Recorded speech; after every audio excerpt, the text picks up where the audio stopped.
haven't gotten used to my voice. It's kind of immediately changed. Do you I think think you it's a could, little bit stronger. do you think we could turn you a little Yeah, bit more? yeah, that'd be great. Except Frank he might do something dangerous. Wow, well, Howard and welcome, partners.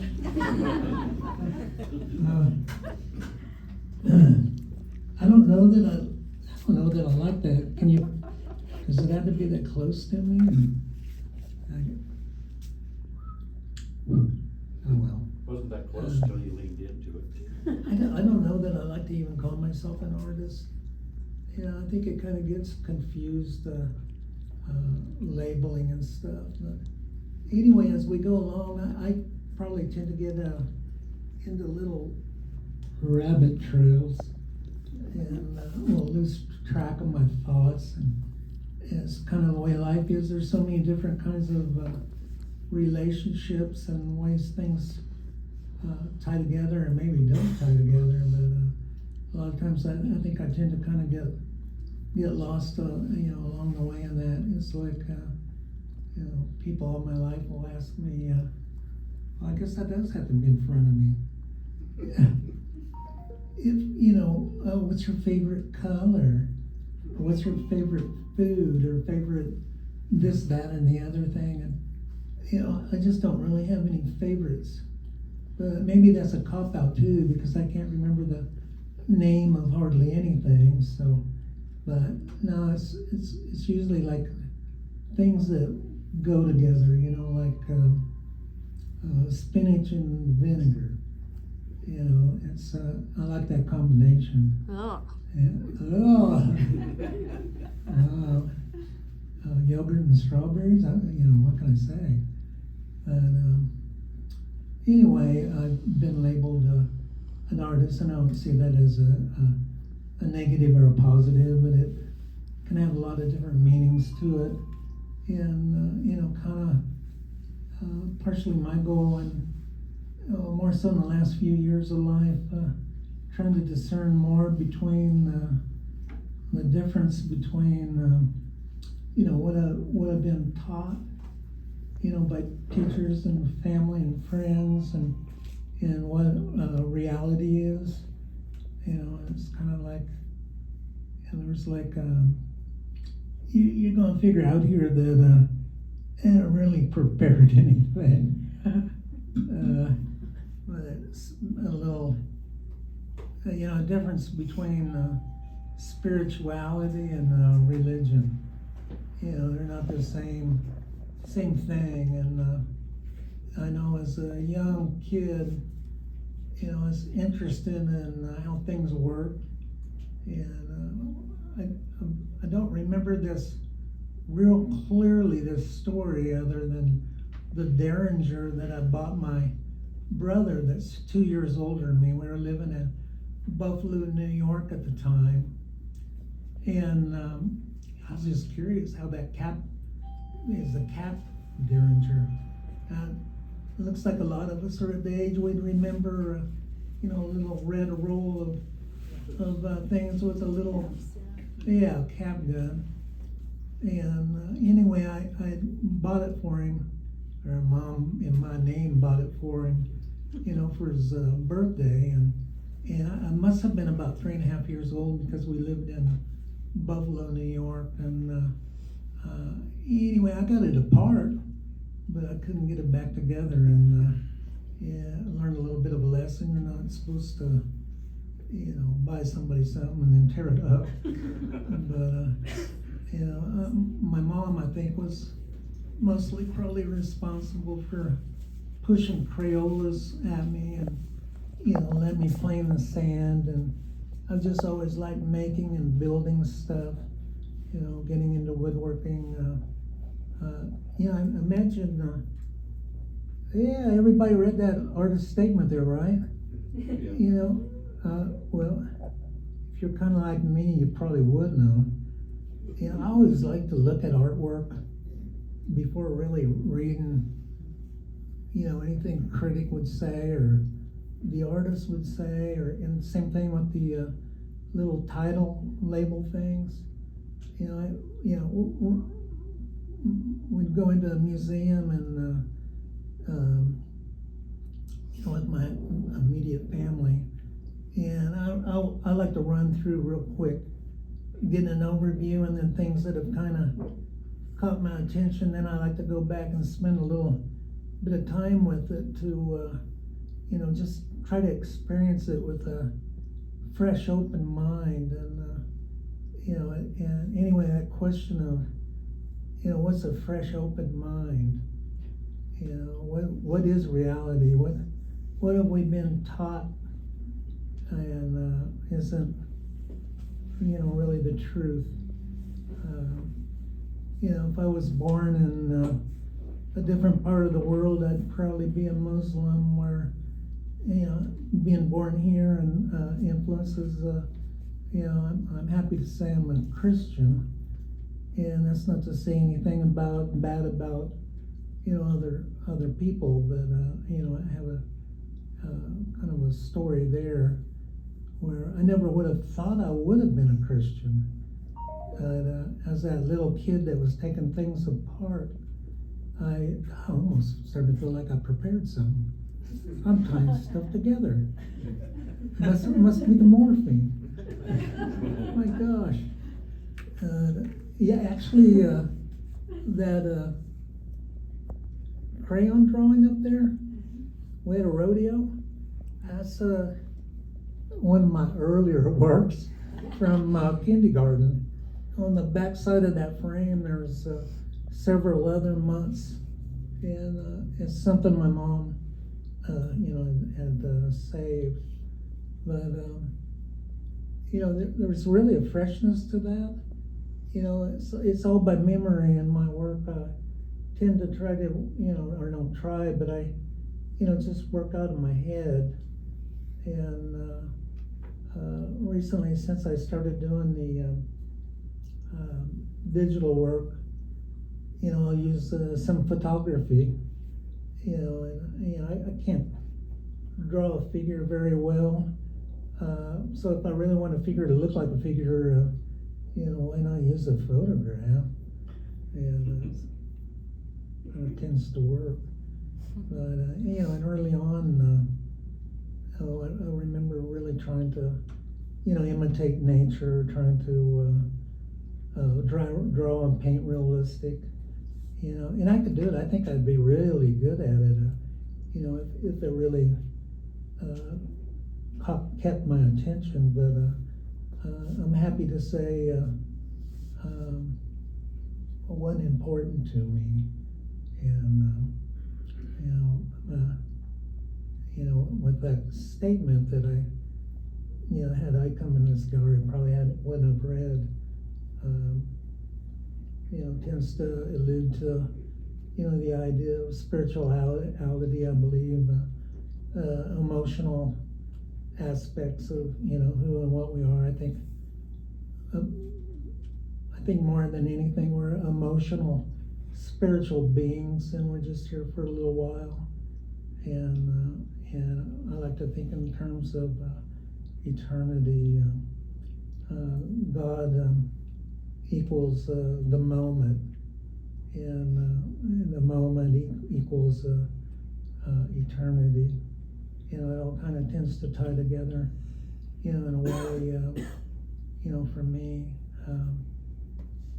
Wow. Hey, you know what? And anytime in here,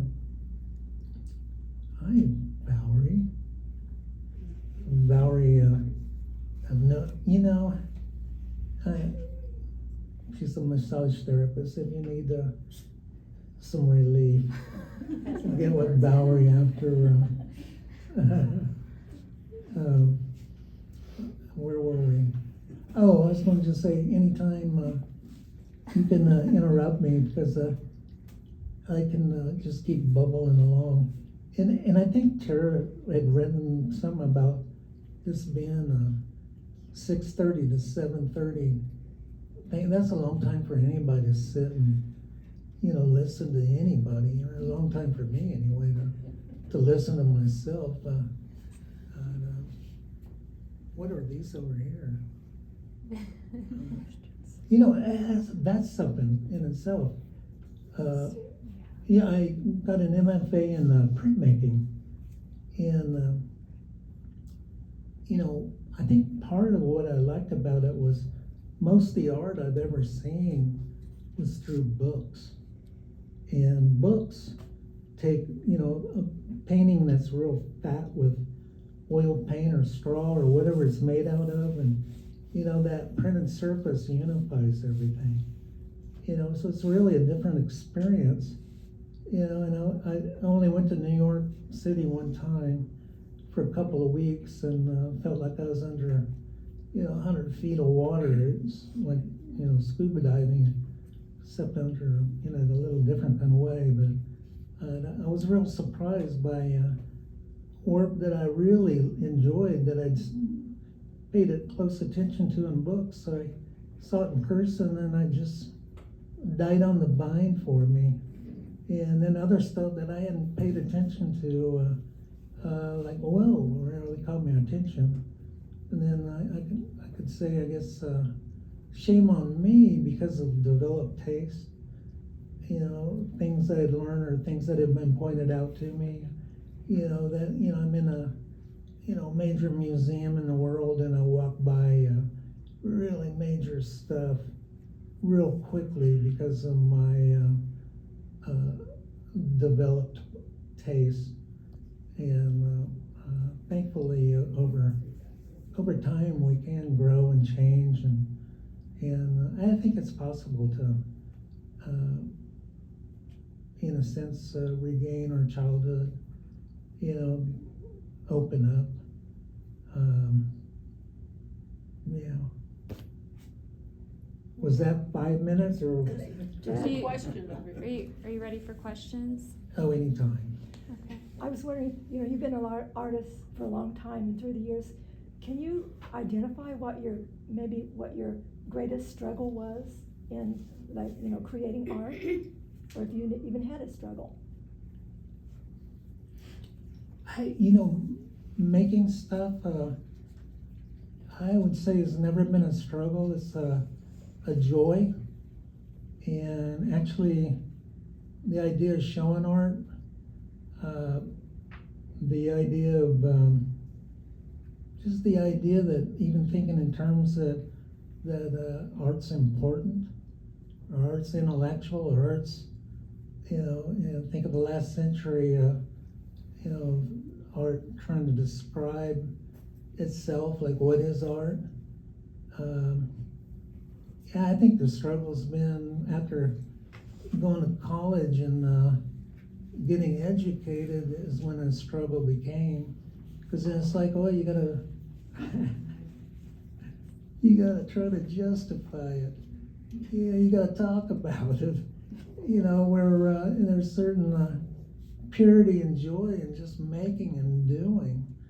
And that's actually, I think I gonna be alluded to it in that statement is, you know, I'm a hypocrite.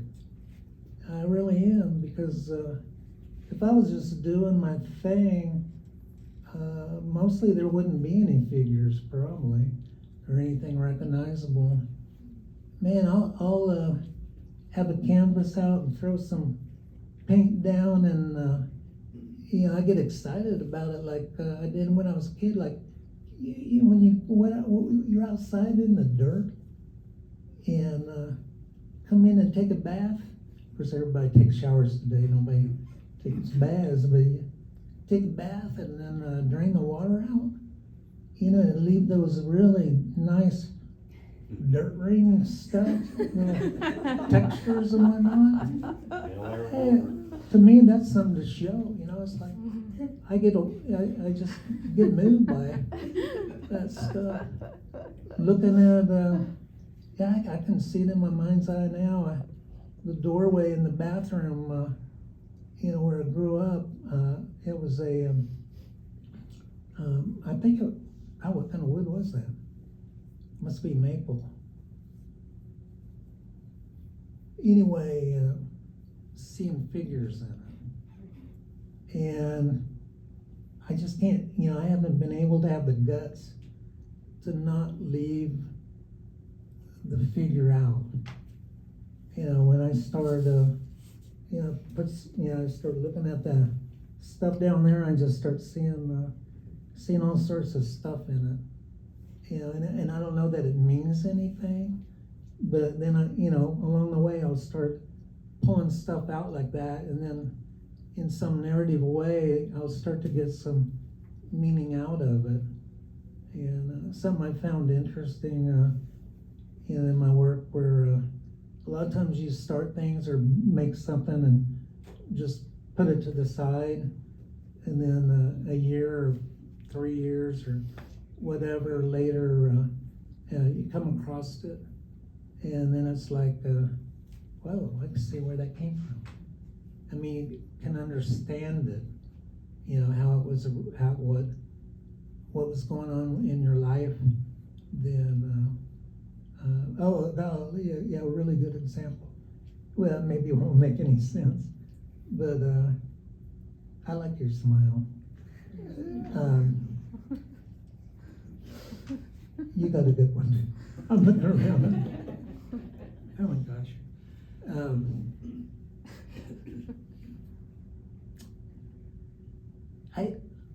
Before my current wife, we just celebrated our 44th anniversary. And I'd actually been married. We have another anniversary here. The Neffs. Oh. Now I know who you are.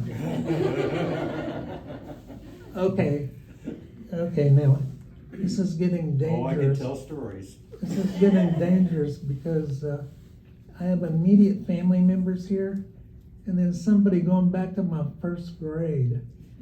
So now I gotta quit lying, and I'm gonna have to be honest. Oh my God. No, I'm trying to be honest. Good to see you, Dave. You too. You're talking about your current wife You for live 40 there. years. Oh, well, thank you. You got me back on the right rabbit trail. Yeah. Wow, somebody's listening. Yeah. When I was an undergrad, and not that I even knew I was doing this when I was doing it, but I did lots of paintings of just like using the torso, men and women in a sense, where I was just hanging materials on them in a way. It was really all about just playing with the materials, and later on I think I'd read something about de Kooning and his women. That's some critic had said that's a lot. What he was doing was, just use that as subject matter to hang his mark making and paint, and and digging and diving into, material abstract quality of all that stuff. And I think that's a lot what I was doing, and not that I thought about it that way when I was doing it, but I don't know what I was thinking about. I was just having fun, and teachers liked it. I got a lot of praise along the way. But a friend of Rhonda's of mine, Rhonda being my wife, where are you? There she is. Wanted to buy this drawing. It was a mixed media oil clay pause, and it would start out when I was drained. I did a lot of these on hot press Strathmore paper, where I would drain a one-shot lead-based paint over it, and it breaks up in a real neat way with a little turpentine and stuff, and then you work oil clay pause back into it, and can get some pretty cool stuff going on. And anyway, I was doing one of these torsos, and this friend that wanted to buy it, I said, well, yeah, I'd be happy for you to purchase it, but I hope it doesn't mean the same thing to you that was going on in my life at the time I made that. And he's like, well, what's that? And I said, well, roughly 6 months after I did that, I was, broken up and going through a divorce. 6 months later, that is where his life was. It's exactly what he did. And coincidence? Yeah, maybe. But I think all of us have so many experiences in our lives, you know, where you think of somebody and then they walk through the door or the phone rings. You know, all sorts of experiences in my own life, and I won't go down that rabbit trail, but a lot of those experiences have led me to totally, without a doubt, know that we're more than a five sensory being, that we're clearly spiritual beings. And you know, a lot of people have different ways to describe that and express that. And again, I think I mentioned something earlier about difference between spirituality and religion. And for me as a Christian, you know, I take the Bible and I read so many things in there that just make such total sense to me. And I don't believe in what, I shouldn't even go there, but I will a little bit. You know, that division, the different religions have caused more pain and killing and suffering, you know, and whether it's in the name of whoever, you know, we're meant to love one another. And I think the message is really clear. And anyway, I think it's really clear that, you know, dreams are important. You know, I mean, nighttime dreams. There's stuff that as a culture we just disregard. We just throw it away. And that's a rabbit trail in itself. My dream, my earliest memories are dreams. In fact, of a spiritual nature. Yeah, living in Buffalo, New York, I was on in a dream, riding a tricycle with a little devil on a tricycle chasing me. And I'm just pedaling, you know, trying to get away. And I got out onto the front porch. And as soon as I was on the front porch, it's like I went inside this big red pepper. And that was like the devil's home. And I'm like, oh my God, I'm in this home. And I have no idea. There must have been a cartoon or something, except I don't even think we had a TV. You know, I mean, this is what, 1958 or, well, wait, I was born in 53, so, you know, 1956 and a half or 57 maybe, something like that. I don't think my mom she ever cooked with even green peppers, for that matter. I didn't know what an avocado was until I was in college. The model at Lowe's, she's opening this messy thing up, and I'm like, what is that? An avocado. What? And she didn't offer me a bite, which is probably a good thing, or I'd be avocado poor today. But man, those things are good. Any other questions? Jeff, your medium has changed over the years. Currently, probably mostly because of necessity. But thinking back, do you have a favorite medium that you used, or something that you find particularly joy making? Or That's a good question. As far as a favorite, I can't say a favorite.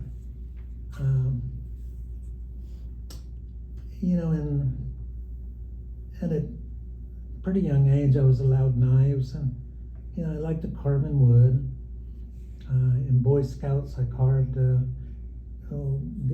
I guess it wasn't a peace sign, whatever that sign is. You know, that would hold a tie clasp type thing, and won an award. You know, which I got a carving set out of the deal. You'd remember Calvin Wing, right, Dave? Oh, yeah. His dad was a scoutmaster, and his son and made this Pack 532. he made this, he had a rock polisher and cut this beautiful rock out, and I thought it was way better than my thing, and but anyway, I got, probably because the award was a carving set, it was a, he carved something, I don't know, good damn or something like that, and you know, Mike Benson. Yeah. I'll try not to go down a road quite like that, but I can remember looking over his shoulder. He was a really good draftsman, you know, in grade school, and I was always like trying to draw like he drew, and I saw him. It's a number of years ago now, but you know, after we were like you know, I don't know, 30 years ago or something, I saw him and said, man, I was always trying to draw like you. And he was like, man, I was always trying to draw like you. And we could only draw like we draw. You know, I don't, you know, had different things that we did. We'd play war sometimes, where did you guys ever do that, where you start drawing a picture and blowing each other up or whatever? Yeah, favorite thing, for me, whether it's, you know, self-taught carving or, hey Rhonda, that's your phone, and my little bag. You know, whether it was,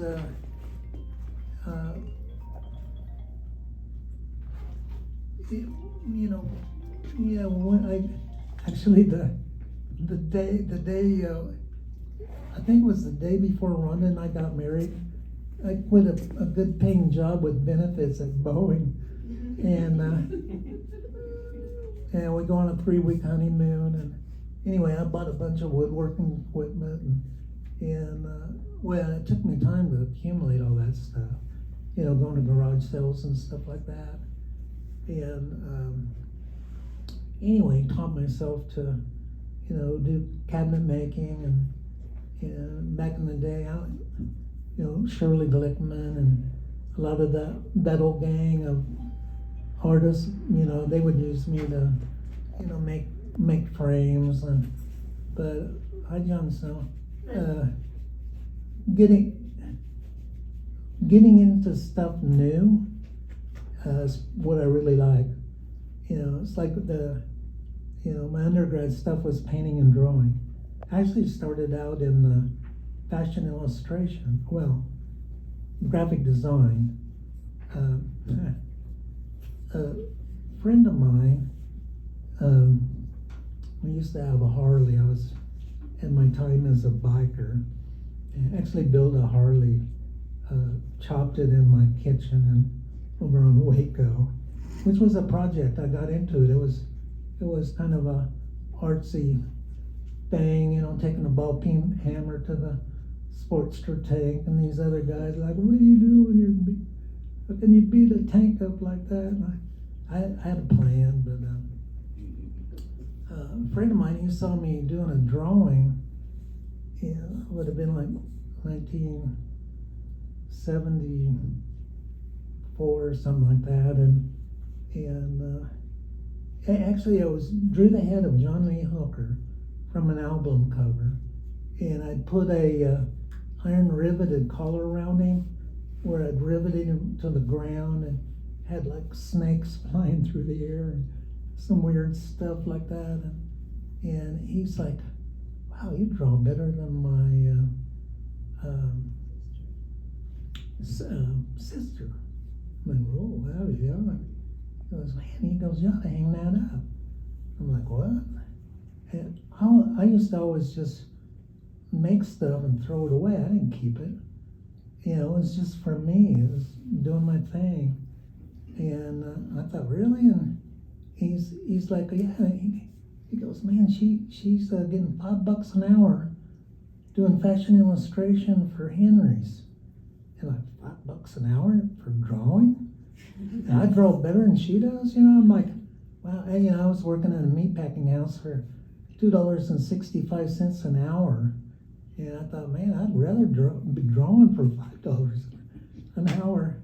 You know, so I'll go back to I ended up, my brother, to escape the draft, he had a real low number. I had a high number, but he had went to college to get a college deferment, and was going in graphic design. And I had no idea that people even went to school for art. In fact, high school and all that, I wouldn't take it because I thought there was something wrong with those people.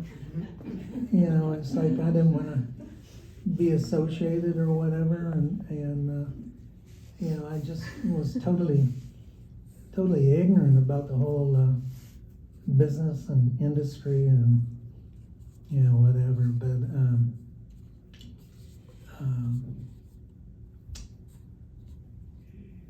I thought, well, if my brother can go to school, I can do that, and enrolled. And I was in a fashion illustration class. There had been a model standing up there for 15 minutes in these leotards, and I had drawn her, and the teacher came over and says, "Do you mind if I draw on your drawing?" And go for it. And she does a nice little S-curvy, swoopy line where she's hidden the front part of the femur, and the S curves back and does a little swoopy thing behind the calf, and then flares off for a little bit of foot. And she goes, "Oh, this is more how we do that." And I'm like, "Oh, well, she's been standing up there 15 minutes. Her weight's all on one leg." And I'd taken my pencil back. I said, "It's all on one leg, and I'm sure if you asked her, she'd want to move." And I took my pencil and scribbled real hard up and down, and then like this. And I said, "That's what I see." And she, "Well, we just don't do it that way." And I said, "Well, I don't do it your way." And I just got up and left. I dropped out of, I think I was enrolled in 9 hours of graphic design. Just never looked back. But I don't know how I got off on all that, but anyway. Never heard that one. Yeah, and answering your question, it's all about, I like to get into new things. The digital thing, I wanted to do it for years because it's been around for years, and I was jobbing out photo restorations for somebody, and then run into somebody else to print them, and I was doing so much running around. I thought, well, why not? I'm going, buy a printer. I'm going to get a computer, and of course, I'd heard artists all buy Macs, so I had to get a Mac, and I had a person that was doing the work for me, and there was a soldier that came in that was missing part of an eye, and his forehead, a picture of him. Not the real soldier. Okay, bad joke, sorry.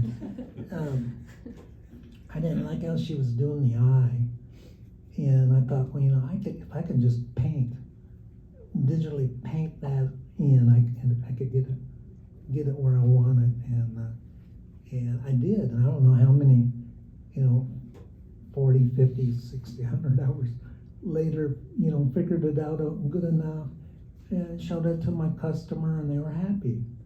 And I did that, I still do that, when something would come in, instead of jobbing it out, I would just do whatever I needed to do to make it look good. And then, so I'm working for 20 hours for $10, but, I learned and I enjoyed that. And even today, after doing it for, hundreds, several thousand pictures, I had one the other day that I found a new little way to make it go a little better and easier and whatnot. So there's even, no matter how long you've been into something, there's always something that you can gain from. I had a thought earlier when I saw whatever that stuff is over there is, when I was in, like doing lithography, for example, you have all this stuff going on around you. What stuff looks like when you squirt some lecithin on your limestone to clean the grease back out. Always paying attention to, what's happening on the floor, and learn by it and get excited by it. So going way back to some I was mentioning, in a lot of ways, I would have hundreds of thousands of paintings, which probably no one would care that much for but myself, that were just really starts of, like, there's some painters in here, and I know they know what I'm talking about, is what's left that you're seeing is just a small fraction of what took place, and a lot of what takes place, a lot of times ruins really the gold was underneath. The goal for me is to try to roll over that right stone to find the diamond or find the gold, and it's more of a hidden spiritual thing. I think all of us have to find that on our own, and I believe in the Holy Spirit, that God leads me in a lot of different ways, and I may have lots of stories I could share that you just really can't explain based on logic or reason or whatever. And so my artwork is a lot the way I live is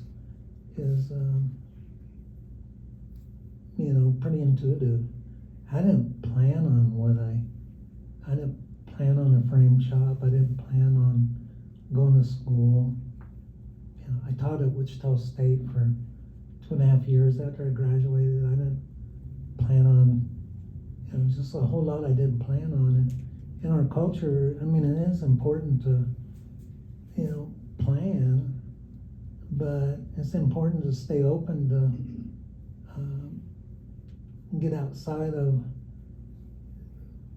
I'll put it this way, sometimes God has a better plan than I ever had. There was a time when I was painting houses, and I was answering a phone 30 feet in the air, art and frame, I wanted the phone to ring more where I was doing more framing than house painting, and I'd have a plan where I'll be prepping this house, and then I'll be spraying this one over here, and I didn't want to build that business, so I never hired anybody, but I ran Yellow Page ads and had a van where I'd run out to the client, customer's place, and a lot of them, when they learned to run out there, they didn't want me to come, but because it's just not the way you do a framing business or whatever. But anyway, I could have orchestrated stuff better, when it was too hot to paint or too wet to paint or prep or whatever. The phone rang and I'd be in my basement, putting frames together or going out to somebody's home to see what, do show and tell, and yeah. Oh, Jack, I just wanted to say there's so many things you can be proud of and joyful about, and that you've reached two of the highest achievements in our culture. One is to have the work that you love. There's millions of people who are at work in jobs that don't speak to them or reward them in any way, spiritually or psychologically, but to be a creator and to have the opportunity or you made the opportunity for yourself to be able to do the work that is a reflection of your passion in life, and then also to build a successful business. There's nothing else that means so much in our culture. How did you do that? You're just amazing, Jack. You really are. And I look at your work and I can see the joy in it. I can see the pleasure you've taken. And the color, there's that juiciness and that eroticism in it. And you, Jack, you just are laying out how joyful life is. You really have. Your work is so good. I have privileged to have one of your works on my wall, and I look at it, and every day it's a spark of joy. It's like I'm in a tropical paradise, and Jack put me there. How wonderful. So, Jack, I'm just so glad to see this retrospective. I think you should just be so happy at all the things that you've done, and you've made so many other people happy too. So, thank you, Jack. Seeing where you're at now, Jack, it explains a lot to me.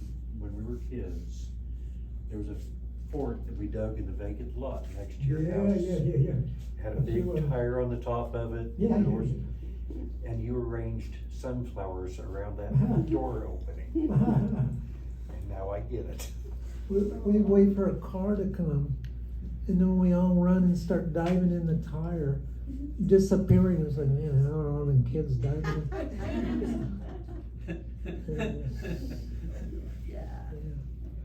Anyway.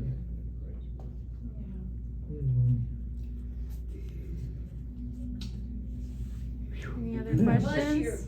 you have been so cheerful and outgoing even in your illness. You have really, you make it easy for people to relate to you, and has been such a great gift to, Thanks. you really are gifted.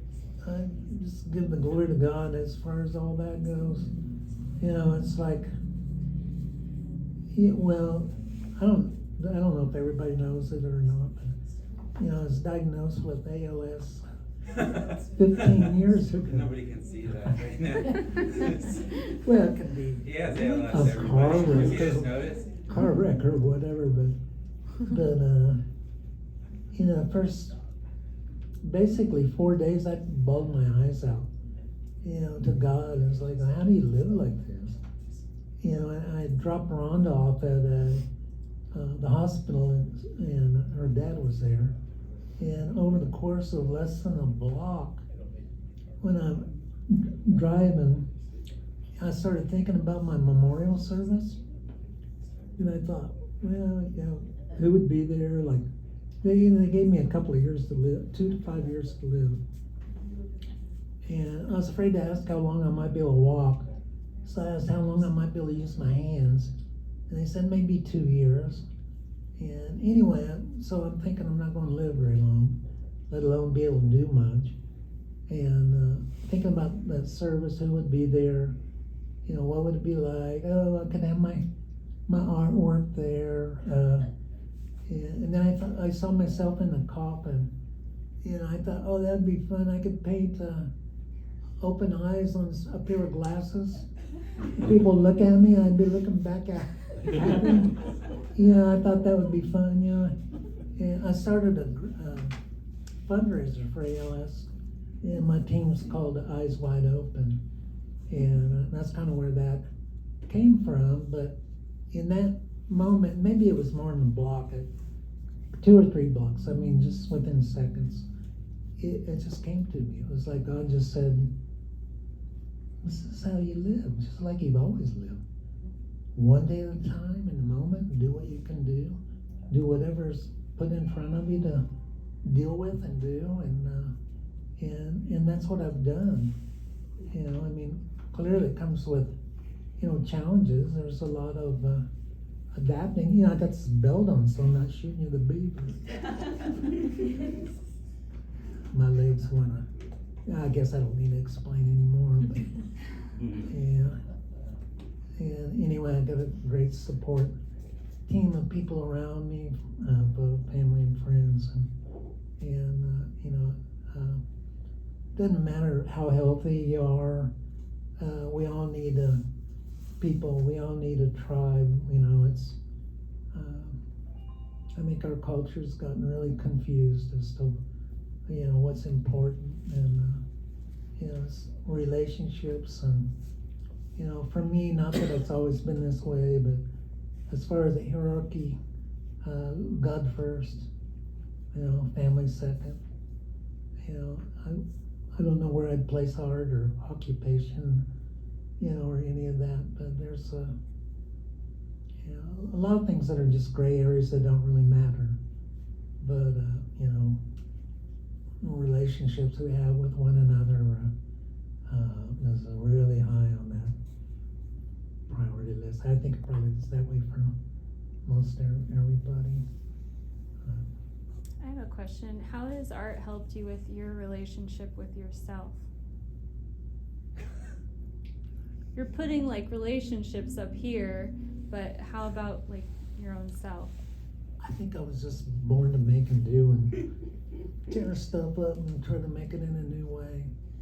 I don't know, it's just what I do.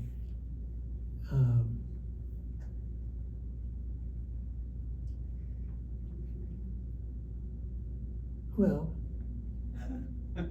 it's like this today, most of the day, I sat outside and it was cold to me. I actually had a blanket up around me, and you know, I could hear the birds, and of course the breeze, the way it fell on my skin that was open, and you know, like peaceful, meditative.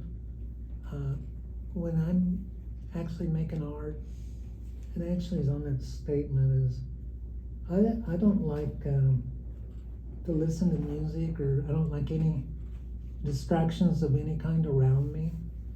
I like to just be me and whatever, you know, the materials are that I've, you know, got out and start playing, and I'd say pretty meditative, spiritual kind of thing, really. And you know, just as, you know, I don't know if I want to say, I mean, we're always thinking in terms of good and bad, and I don't even like those words right now at the moment anyway. It is what it is, and it's where I belong when I'm doing it.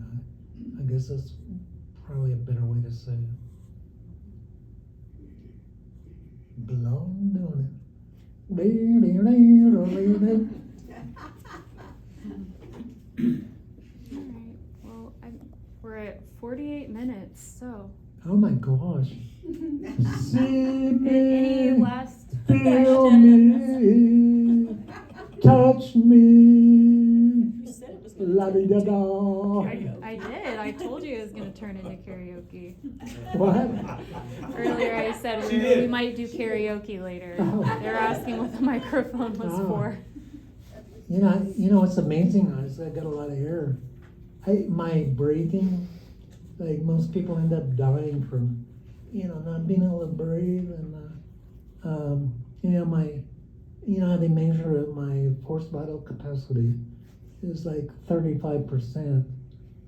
6 months ago it was 34%. You know, and it can change, you know, a few points this way or that way, you know, but you know, my ALS, they have what they call a functional rating scale. And for me, my decline in 12 months, basically a year, last time I left 12 months in a year, the average person declines in a month. So, I mean, I've really been blessed. I got 12 months to get used to whatever change is going on, where most ALS people are having to face that in a month. And I can't imagine how they do that. It's probably weird for somebody with ALS to say that, but yeah, that's so different than my experience. It's when you think about people that have a motorcycle wreck or jump into the too shallow water and overnight are paralyzed. They don't even have a month to get used to much at all, and my heart just goes out. But how many minutes now? 50. Jack, a lot of artists get very creative with clever and lengthy painting titles and stuff. Do you have any favorite titles you came up with over the years that are memorable to you?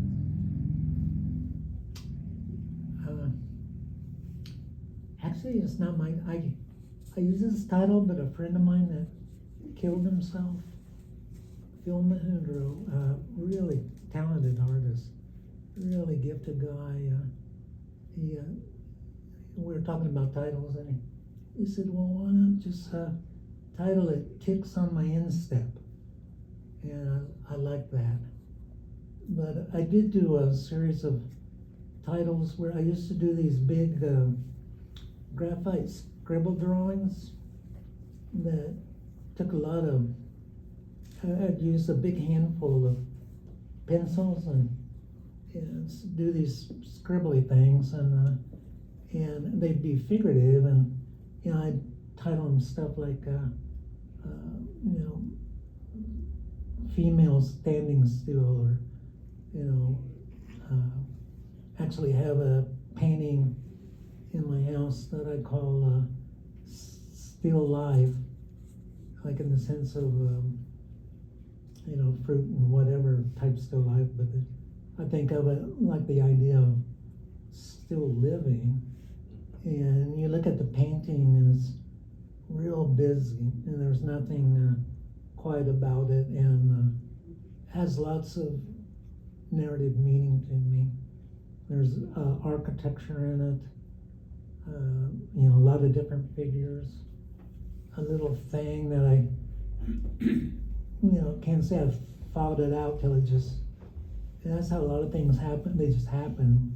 But where there's like a dragonfly and a bird and then an airplane, put together as one little tiny element in that painting. Speaking of dragonflies, and I'm not going to do it, I've changed my mind. You can't change your mind now. I've had a couple of, or maybe I'll change it again if you scold me too much. I've seen I'd gone to church one day, and once upon a time, and I get out of the van, and those big old green June bugs, the real pretty ones. I see it, it's flying, and not thinking about it, I just stuck can't do it anymore. When I can't do my index finger, I can only flip people off. I stuck my index finger up in the air, and it just invited over, landed right on the end of my finger. And then a couple of weeks ago, we're eating out. We're outside at the, what's the garden? Homegrown. And this dragonfly landed on my leg.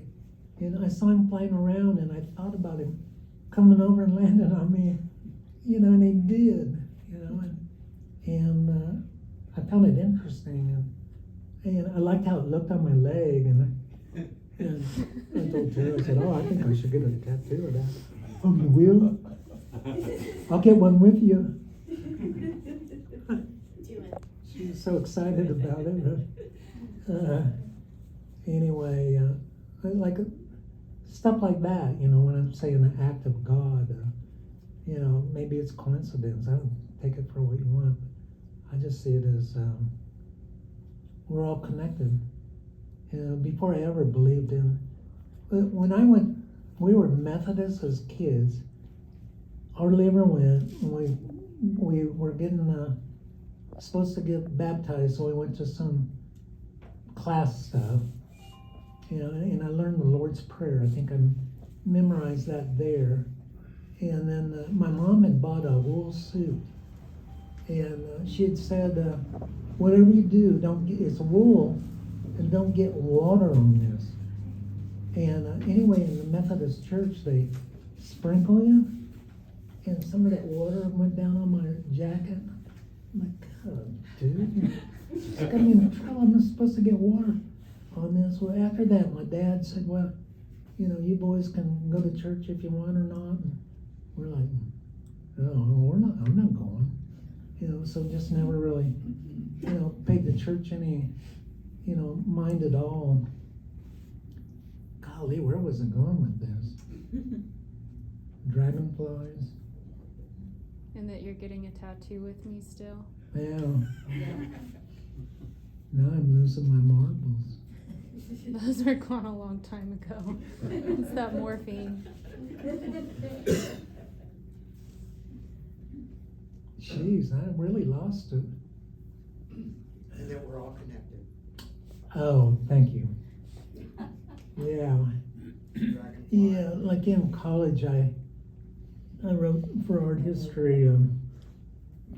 I wrote a paper called "Bliss and Stir," and I liked it. Like, this comes back to asking about titles.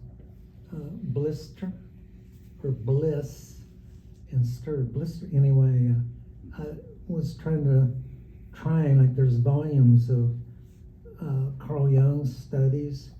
You go to the library. There's like giant books and so much to, pour through. But one of the things I got out of it was, I believe he's the one that coined the idea of the collective unconscious. And because of my toying around with Eckankar and dreams and Yoganandra. Ananda Marga. Society. God, I can't even say it. Forget it. Unimportant. Experimenting with a lot of different ways to meditate and look at things, and my experiential experiences, made me believe all the more that Carl Jung was totally onto something. If you're not familiar with him, he's, in a real basic way, was looking at mandalas around the world and different symbols and things that just popped up by cultures, that were physically not connected in any way, not in any trade routes or whatever. And so that idea of collective unconscious, that we're all connected. And I don't believe that. I know it for a fact. And I have a way of why I have my belief in factual truth. And other people's would probably be different, but I don't even know why I'm talking about that. Help me, help me. I think there's another song in there. I think that's Okay, a it's wrap. been an hour, right? Yeah. Steve? Yes. Aye. Steve's show will be going up next week, so you all can come back. Then it'll be a real party. Hopefully. Yeah. No hour-long talk. That was a great But 5 it was minutes. very, very I loved great. it. I loved it. Yeah. Thank you. Thank you. It's good seeing everybody. I don't believe we've met. I don't think we have either. Yeah. I don't know how I got here. This is not a restaurant, is it? It is. Right places next door. We went to school together. Brooks Heights. Oh my gosh. We're Facebook friends. Debbie? Brooke. Yeah. Oh my word, yeah, I just didn't. We just have Oh a my whole gosh, section no. of heights and- Did I tell any